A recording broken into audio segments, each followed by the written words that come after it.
جو اور چقندر آپ کی خدمت میں آئے تو آپ صلی اللہ علیہ وسلم نے حضرت علی سے کہا کہ انہیں کھا لو، اس سے پتا چلتا ہے کہ کمزوری میں جو بہت فائدہ دیتے ہیں اور چقندر جو ہے وہ بھی فائدہ دیتا ہے.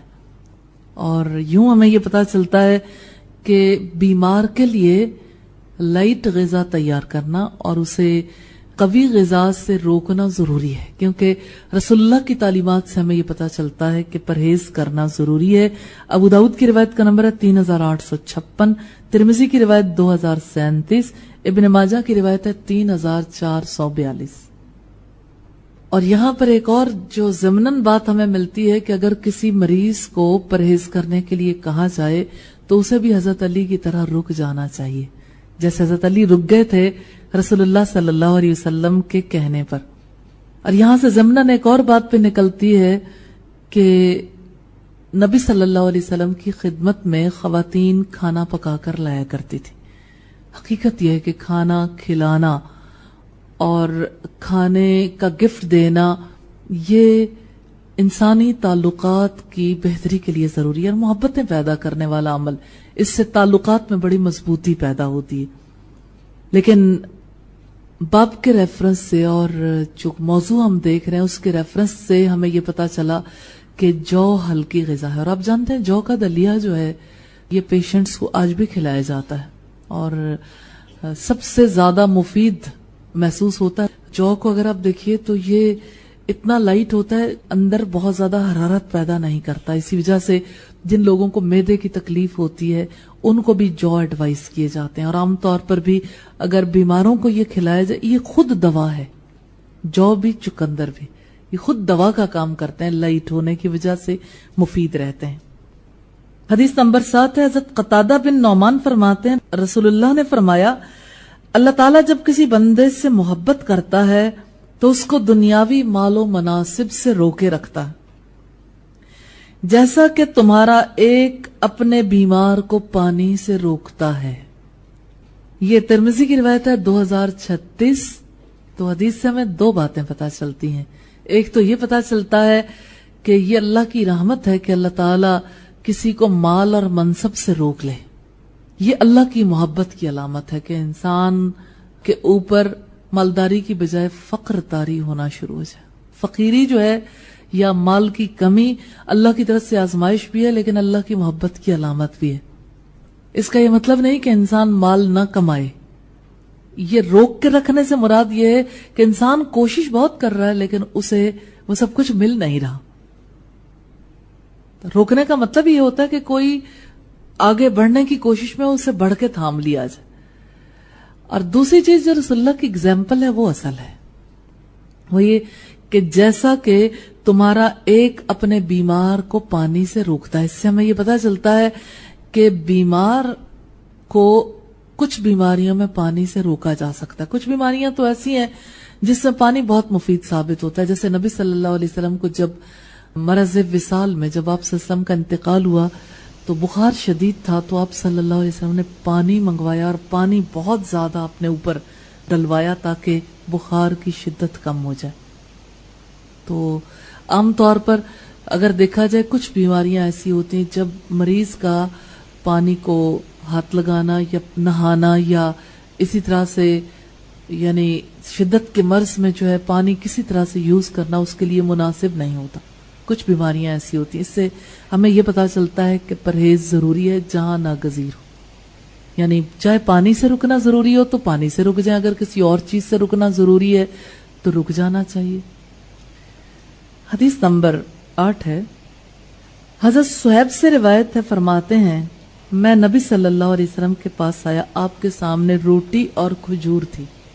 آپ نے فرمایا نزدیک آؤ اور کھا لو.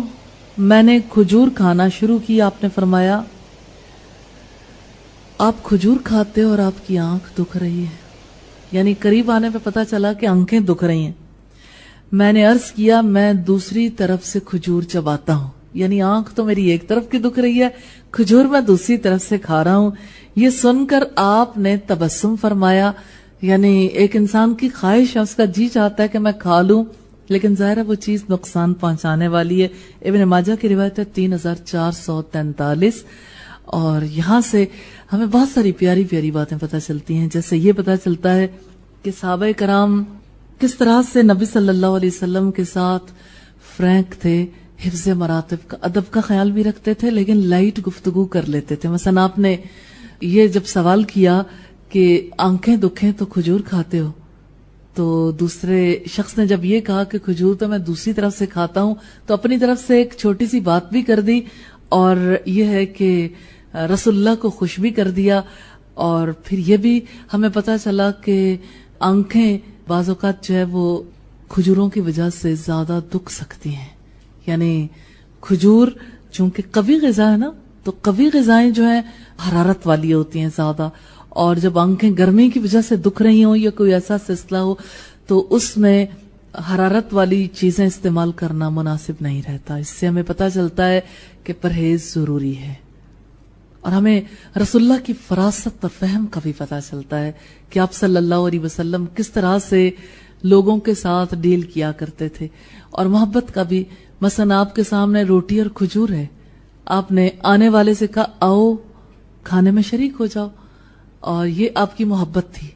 یہی محبت جو ہے دلوں کو جوڑتی ہے، اکٹھے کھانا، اور پھر یہ کہ کوئی بھی آئے اسے آفر کرنا. پھر اسی طرح سے یہ کہ قریب بیٹھنے پر جب پتا چلا تو اب دوسرے کے دکھ کا رسول اللہ کو کتنا خیال ہوتا تھا. مثلا آنکھ کسی کی دکھ رہی ہے، اگنور بھی کر سکتے تھے کہ اس کو ڈسکس ہی نہ کرتے، لیکن آپ صلی اللہ علیہ وسلم نے اس کو ڈسکس کیا، اور آپ نے بڑے طریقے سے جو ہے اس سے روکا بھی. اور یوں ہمیں یہ پتا چلتا ہے کہ آپ صلی اللہ علیہ وسلم بے اعتنائی نہیں برتتے تھے، اپنے قریب والوں کے بارے میں کانشیس رہتے تھے، ان کے جسمانی دکھوں کا بھی خیال رکھتے تھے. یہ رحمت للعالمین کی زندگی ہے. واقعی رسول اللہ صلی اللہ علیہ وسلم ساری انسانیت کے لیے رحمت ہیں کہ آپ کی رحمتیں یوں ہر ایک تک پہنچ رہی تھیں تب بھی اور آج بھی. یعنی آج اتنے برسوں کے بعد، سینکڑوں برسوں بعد ہمیں پتا چلا کہ کھجور کا کھانا آنکھ کی تکلیف میں مفید نہیں، نقصان دہ ہوتا. اور یہ بھی پتا چلا کہ پرہیز کرنا چاہیے، اور یہ بھی پتا چلا کہ ساتھ والوں کا بہت خیال رکھنا چاہیے. یعنی ان کی بیماری، ان کے دکھ تکلیف کو محسوس بھی کرنا چاہیے، اور ان کے بارے میں انسان جو کچھ کر سکتا ہو اسے کرنے کی کوشش کرنی چاہیے. اور بہت اہم بات ہے جس کے بارے میں آپ محسوس کریں گے یہ تو سبھی کچھ بدل گیا. اور وہ بات کیا ہے؟ یہ 5واں پوائنٹ ہے 1.5، چھوت چھات کی حیثیت کے بارے میں. حدیث کا نمبر ہے 9. حضرت ابو ہریرہ نے بیان کیا کہ رسول اللہ نے فرمایا امراض میں چھوت چھات، سفر اور الو کی نحوست کی کوئی اصل نہیں ہے. اس پر ایک اعرابی بولا یا رسول اللہ پھر میرے اونٹوں کو کیا ہو گیا کہ وہ جب تک ریگستان میں رہتے ہیں تو ہرنوں کی طرح صاف اور خوب چکنے رہتے ہیں، پھر ان میں ایک خارش والا اونٹ آ جاتا ہے اور ان میں گھس کر انہیں بھی خارش لگا دیتا ہے. نبی صلی اللہ علیہ وسلم نے اس پر فرمایا لیکن یہ بتاؤ کہ پہلے اونٹ کو کس نے خارش لگائی تھی؟ یہ روایت صحیح بخاری کی ہے 5770 اور 5717 نمبر پر. یہ بات بہت سمجھنے کی ہے. ساری دنیا چھوت چھات کے وہم میں مبتلا ہے، اور اسی وجہ سے ساری ویکسینیشنز ہوتی ہیں کہ چھوت چھات سے بچ جائیں. اور رسول اللہ صلی اللہ علیہ وسلم نے کانٹا ہی نکال دیا کہ چھوت چھات کی کوئی حیثیت ہی نہیں. اگر ہم اس حوالے سے دیکھیں تو یوں نہیں لگتا کہ ویکسینیشن تو ساری ختم ہو گئی. یعنی دنیا میں اگر صرف ویکسینیشنز کو دیکھیں، میں ویکسینیشنز کے خلاف بات نہیں کر رہی، ان کی حقیقت پہ بات کر رہی ہوں کہ ویکسینیشن کا اصل آبجیکٹو تو یہ ہوتا ہے نا کہ کسی سے کوئی بیماری لگنے لگے تو پہلے ہی ٹھیک ہو جائیں، یعنی پہلے سے اندر مدافعتی قوت پیدا ہو جائے. اس کا مطلب یہ ہے کہ ہم یہ تسلیم کرتے ہیں کہ ارد گرد پھیلے ہوئے جرمز کے پاس اپنا ذاتی اختیار ہے، وہ جس کی باڈی میں چاہیں گھس جائیں، جہاں جی چاہے جا کے فساد پیدا کر دیں. رسول اللہ صلی اللہ علیہ وسلم کی اس بات کے حوالے سے میں یہ پتا چلتا ہے کسی کی کوئی مجالی نہیں کہ کوئی کسی کے پاس چلا جائے. کوئی جرم کسی کے پاس جا ہی نہیں سکتا جب تک کہ اللہ نہ چاہے. یقین کریں انسان کی زندگی کا نقشہ ہی بدل جاتا ہے اس بات کو تسلیم کرنے سے کہ چھوت چھات کی کوئی حیثیت نہیں. ہماری تو ساری لائف ہی اسی کی گرد بنی ہوئی ہے. کسی کو نزلہ ہے وہ ساروں سے بچتا پھرتا ہے، یا لوگ اس سے بچتے پھرتے ہیں کہ اب سب کو نزلہ لگ جائے گا. اور نزلے کا معاملہ تو چھوٹا سا ہے، اتنی پھر بھی فرق بات فیل نہیں ہوتی. لیکن اگر کسی کو خارش ہو یا ایسے مرض میں کوئی مبتلا ہو جس کی وجہ سے دوسرے لوگ خطرہ فیل کرتے ہیں تو ظاہر ہے اس سے بھی بچنے کی کوشش کی جاتی ہے. اور رموزی امراض کے حوالے سے اور زیادہ، یعنی آگے آگے اگر دیکھیں تو بیفور ٹائم اس کے بارے میں کوشش کی جاتی ہے کہ علاج کروانا تو ہمارا حق ہے. بھئی ایک بیماری ہے ہی نہیں، اس کا علاج کیوں کروانا؟ تو یہ انشاءاللہ تعالی اس کورس کے اینڈ تک ہم ضرور دیکھیں گے کہ ویکسینیشنز کے پیچھے ملٹی نیشنل کمپنیز کے آبجیکٹیوز کیا ہیں. دنیا میں یہ سب کچھ بزنس کے لیے ہو رہا ہے یا انسانیت کی خدمت کے لیے؟ ضرور حقیقت جاننی چاہیے، کیونکہ عام افراد جب اس پر غور و فکر نہیں کرتے تو سارے لوگ ایک ہی راہ میں بہہ جاتے ہیں. اور آپ دیکھیں کہ ایک ویکسینیشن ایجاد ہوتی ہے تو ایک کمپنی کا منافع کتنے ارب تک پہنچ جاتا ہے، جبکہ ابھی کوئی بیماری نہیں ہوا. پھر بیچا کیا؟ اصل میں خوف بیچتے ہیں. ساری سوسائٹی کو پہلے خوف زدہ کیا جاتا ہے، اتنا خوف کہ لوگ اپنا سرمایہ نکالنے کے لیے تیار ہو جائیں. اب ورلڈ وائڈ اس کے اوپر ریسرچز آ رہی ہیں، اس کے اوپر تحقیقات آ رہی ہیں کہ جو بچوں کی ویکسین ہے، 6 بیماریوں کے نام پر جو ویکسین کی جاتی ہے، اس کے توسط سے بچوں کے اندر کیا چیز انجیکٹ کی جاتی ہے، اس کی وجہ سے کیسے بچوں کے اندر سرکشی ابھرتی ہے، کس طرح سے بچے جو ہیں وہ بالکل اپنی پیدائش کے ساتھ ہی رب سے دور ہونا شروع ہو جاتے ہیں.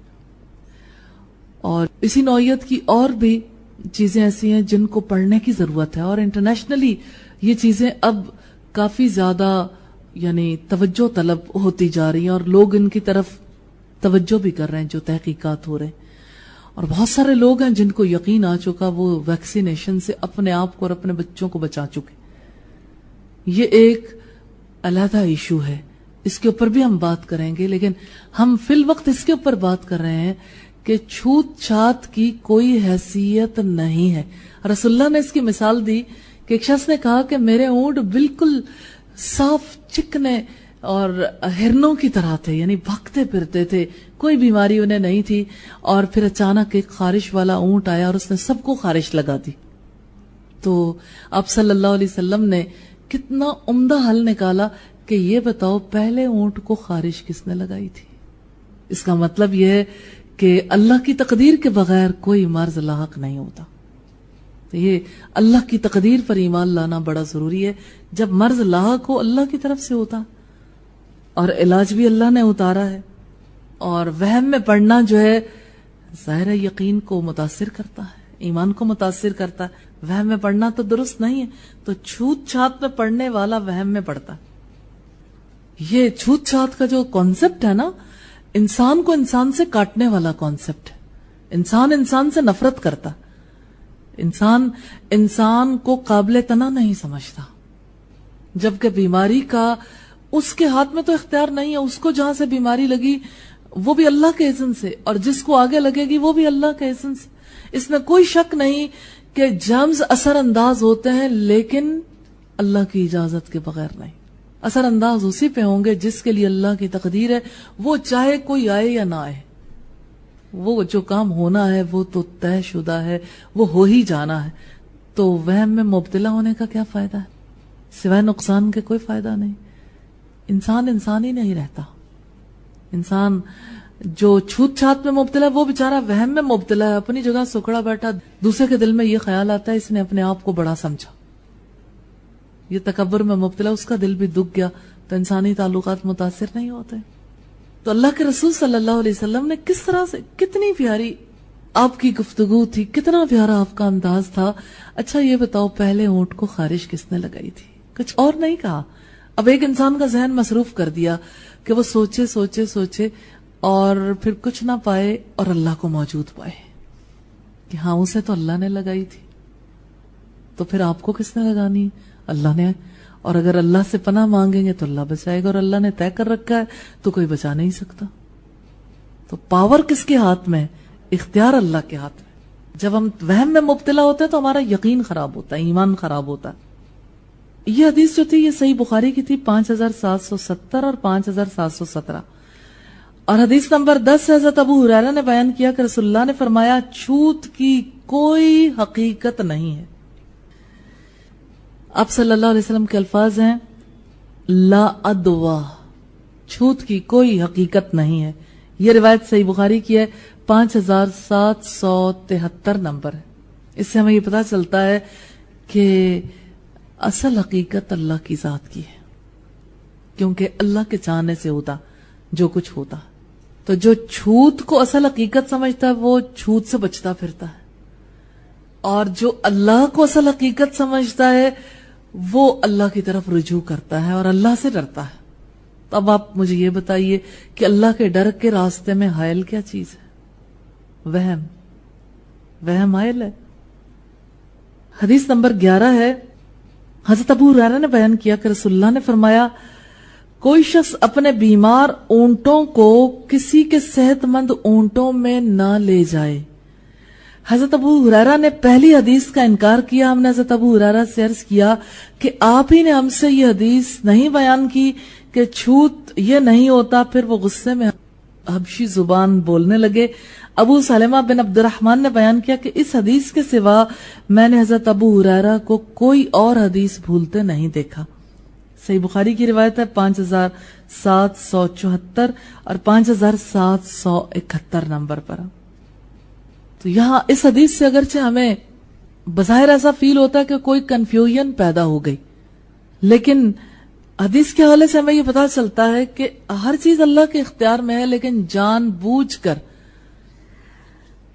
ایسے کام نہیں کرنے چاہیے جس کی وجہ سے دوسروں کو شک ہو سکتا ہو، کوئی وہم میں مبتلا ہو سکتا ہو، کوئی تکلیف میں مبتلا ہو سکتا ہو، کوئی بیمار ہو سکتا ہو۔ یعنی ہونا تو اللہ کی مرضی سے ہے، لیکن اسباب پیدا کرنے میں فائدہ نہیں ہے۔ حدیث نمبر 12 ہم دیکھیں گے، یہ پوائنٹ نمبر 1.5.1 ہے، بدشگونی کی حیثیت۔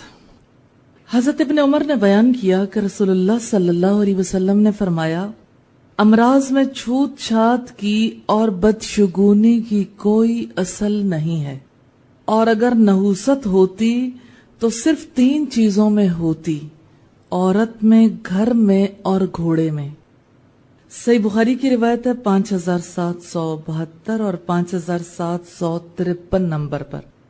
حدیث کے حوالے سے ہمیں یہ پتا چلتا ہے کہ برا شگون لینے کی کوئی اصل نہیں ہے، اور برا شگون لینے کے ساتھ ساتھ امراض میں چھوت چھات کی بات ہے جس کی کوئی حیثیت نہیں ہے۔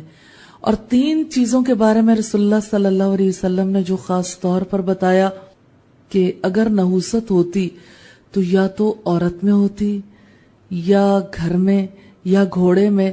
تو یہ اس وجہ سے کہ تینوں کی بے حد امپورٹنس ہے، یعنی انسان کی سواری کی بھی، گھوڑا ہو یا گاڑی، اور اسی طرح سے گھر جہاں انسان سکون حاصل کرتا ہے، اور زندگی کا ساتھی یعنی عورت اگر ہوتی تو ان میں ہوتی، لیکن اللہ نے اس بدشگونی کی کوئی اصل نہیں رکھی، اس کے بے حقیقت ہونے کو واضح کیا ہے۔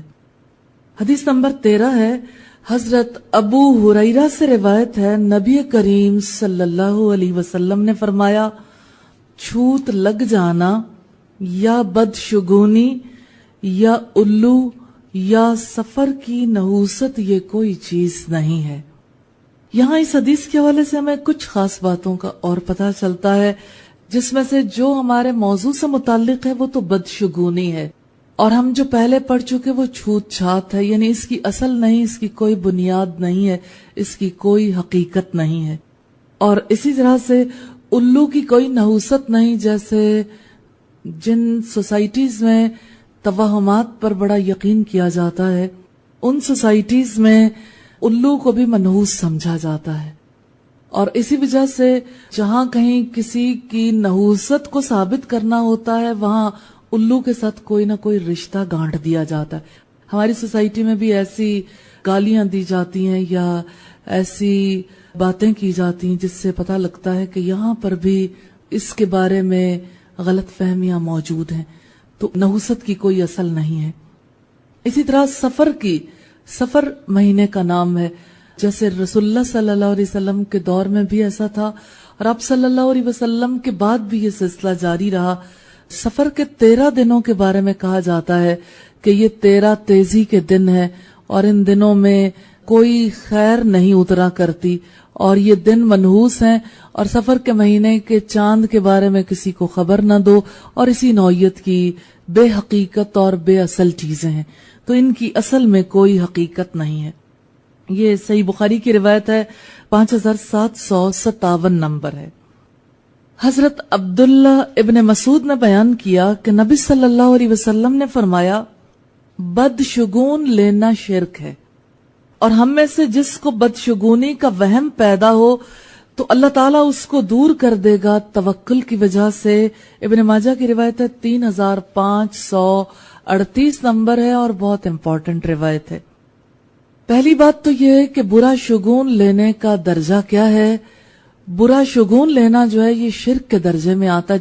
برا شگون لینا جیسے ہمارے یہاں ہندوؤں کے اثرات کی وجہ سے کہا جاتا ہے کہ کالا کوا اگر کہیں بیٹھ جائے تو کسی مہمان کے آمد کا پتہ چلتا ہے, یا آٹا عورت کے ہاتھ سے گر جائے گونتے ہوئے, یا کالی بلی راستہ کاٹ جائے, یا گوروں میں بھی جو بدشگونی ہے 13 نمبر کے ہندسے سے, حتیٰ کہ ہوٹلز میں 13 نمبر کا فلور نہیں ہوگا. 13 نمبر سے یوں بچتے پھرتے ہیں, بھاگتے پھرتے ہیں جیسے 13 نمبر گویا ان کا خدا ہے, یعنی وہ بھی جو بدی کا خدا ہے, نعوذ باللہ. تو 13 نمبر جو ہے اس کو نحوست کی علامت سمجھتے ہیں. اسی طرح سے یعنی جو بھی چیز ہو, جہاں کہیں بھی لوگوں کے کسی بھی طرز عمل کی تہ میں کوئی دلیل پوشیدہ نہیں, وہ وہم ہے. اور شگون لینا اس کی اسلام اجازت نہیں دیتا. اور اس کو شرک کیوں کہا گیا, یہ بات توجہ طلب ہے. شرک کہتے ہیں اللہ کی ذات, صفات, اس کے افعال, اس کے اختیارات میں کسی اور کو بھی برابر سمجھنا. اور بدشگونی لینا اس اعتبار سے شرک ہے کہ انسان اللہ کے اختیار کو کسی اور کے ہاتھ میں سمجھتا ہے. گویا کوا جو ہے نا وہ مہمان لے کے آ رہا ہے, مہمانوں کی آمد کا وہ فیصلہ کر رہا ہے. اس غریب کو اپنا بھی پتا نہیں کہ وہ کیا بول رہا ہے. اور اسی طرح سے جیسے کالی بلی اگر راستہ کاٹ جائے, جس نے اپنا رنگ خود نہیں بنایا, خود اپنے بھی خالق نہیں, اپنے وجود کے بارے میں بس اتنا ہی جانتی ہے کہ ٹھیک ہے, یعنی مجھے دنیا میں کیا کھانا ہے, کس پہ حملہ کرنا ہے اور کس کے ساتھ محبت کرنی ہے, اس کے علاوہ اسے کچھ پتا نہیں ہے. تو اس کالی بلی کے ہاتھ میں اختیار سمجھتے ہیں کہ یہ اگر سامنے سے گزر گئی تو جس نے دیکھ لیا, جس کے سامنے سے گزری, گویا کالی بلی نے اس کی تقدیر کا فیصلہ کر دیا. یعنی اس سے زیادہ نادانی کی بات کیا ہو سکتی ہے. اور شرک کا ایک مفہوم یہ بھی ہے کہ انسان کی توجہ کا مرکز بدل جائے, مرکز توجہ کا بدلنا. اس اعتبار سے دیکھیے تو انسان کی توجہ رب کے اختیار سے, رب کی ذات سے ہٹ کر دراصل کس طرف ہو جاتی ہے. دراصل اس کی توجہ غیر حقیقی بے اصل چیزوں کی طرف ہو جاتی ہے. تو وہ کبھی دنوں میں نحوست دیکھنے لگ جاتا ہے, کبھی کسی عورت میں نحوست دیکھنے لگ جاتا ہے. جیسے فرض کریں کہ کبھی ایسا ہو جاتا ہے کہ کسی خاتون کو کوئی بیاہنے کے لیے جائے, کسی بچی کی شادی ہو, راستے میں ایکسیڈنٹ ہو اور لوگوں میں سے اکثر ختم ہو جائیں تو کہا جاتا ہے یہ بڑی سبز قدم. بھلا اس بچی کا اس میں کیا دوش ہے, یہ تو اللہ کی تقدیر کے فیصلے ہیں. لیکن اس سے یہ ضرور پتا چلتا ہے کہ جب کبھی ایک انسان کو کوئی وہم لاحق ہو جاتا ہے تو اس وہم کی وجہ سے انسان جو ہے اللہ کی طرف توجہ کرنے کی بجائے بے اصل اور بے حقیقت چیزوں کی طرف توجہ کرتا. تو اللہ تعالیٰ انسان کو اصل پر, حق پر قائم رکھنا چاہتے ہیں. اس وجہ سے اللہ تعالیٰ توہمات سے بچاتے ہیں, بدشگونیوں سے بچاتے ہیں. اب یہ جو حدیث کے حوالے سے آخری بات ہے یہ بہت امپورٹنٹ ہے, علاج بھی ہے. بدشگونی کا علاج کیا ہے؟ اگر کسی کو کوئی وہم ہو جائے تو اللہ اس کو دور کر دے گا, مگر کس وجہ سے؟ توکل کی وجہ سے. جو اللہ پر اعتماد کرتا ہے اللہ تعالیٰ اس کے اعتماد کو کبھی رائیگاں نہیں جانے دیتا. تو جو اپنی سوچ کا رخ اپنے رب کی طرف پھیر لیتا ہے اللہ تعالیٰ اس پر رحمت فرماتے ہیں۔ حضرت ابن عباس نے بیان کیا، یہ حدیث نمبر 15 ہے، کہ نبی صلی اللہ علیہ وسلم نے فرمایا ادب اور بدشگونی کی کوئی اصل نہیں ہے، یعنی یہ کوئی چیز نہیں ہے، اسی طرح سے حامہ یعنی الو، اسی طرح سفر کے مہینے کی کوئی حقیقت نہیں ہے۔ ابن ماجہ کی روایت ہے 3539۔ یہاں سے ہمیں یہ پتا چلتا ہے کہ بدشگونی، چھوت چھات، ان دونوں کی کوئی اصل نہیں ہے، اور طب نبوی سے جس چیز کا گہرا تعلق ہے وہ بدشگونی بھی ہے اور چھوت چھات بھی۔ چھوت چھات دنیا بھر میں اس کی وجہ سے اس قدر پریشانی ہے کہ انسان انسانوں سے عاجز آ گئے۔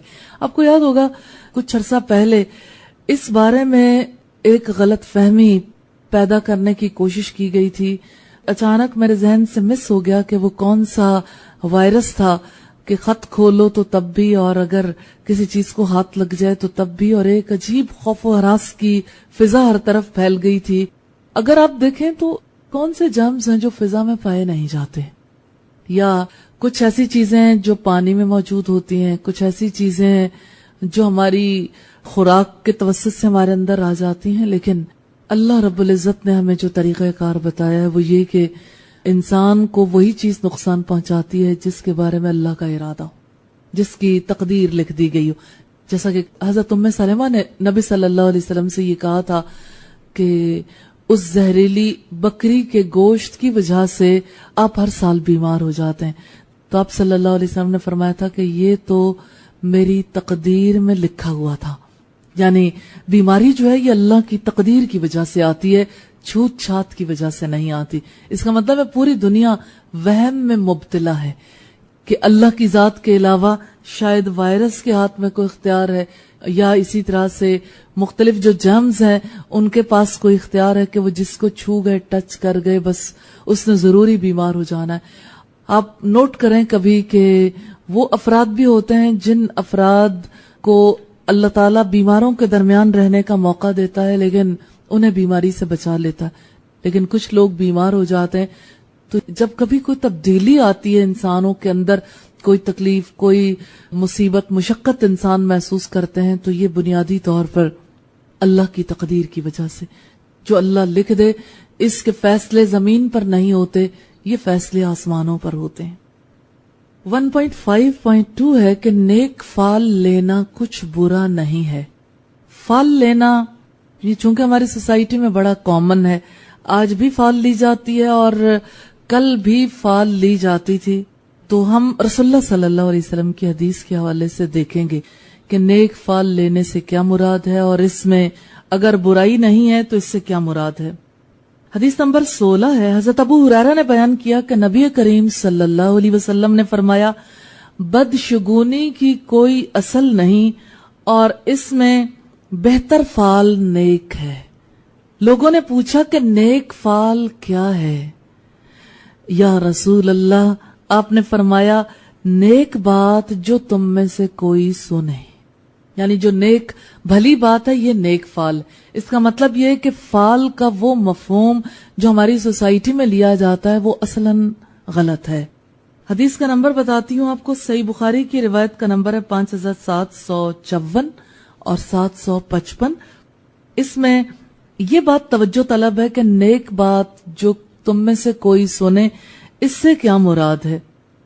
اصل میں بات یہ ہے کہ نیکی اور بدی کا سٹینڈرڈ وہ نہیں ہے جو ہم نے مختص کر رکھا ہے۔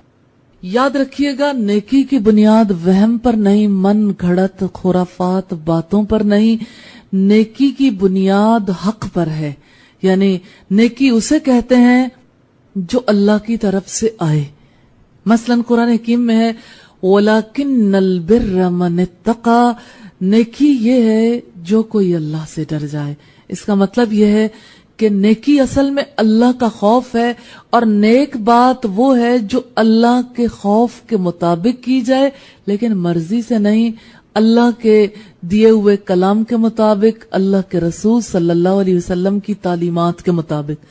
اس کا مطلب یہ ہے کہ کوئی ایسی بات نیک نہیں ہو سکتی جو کلام اللہ سے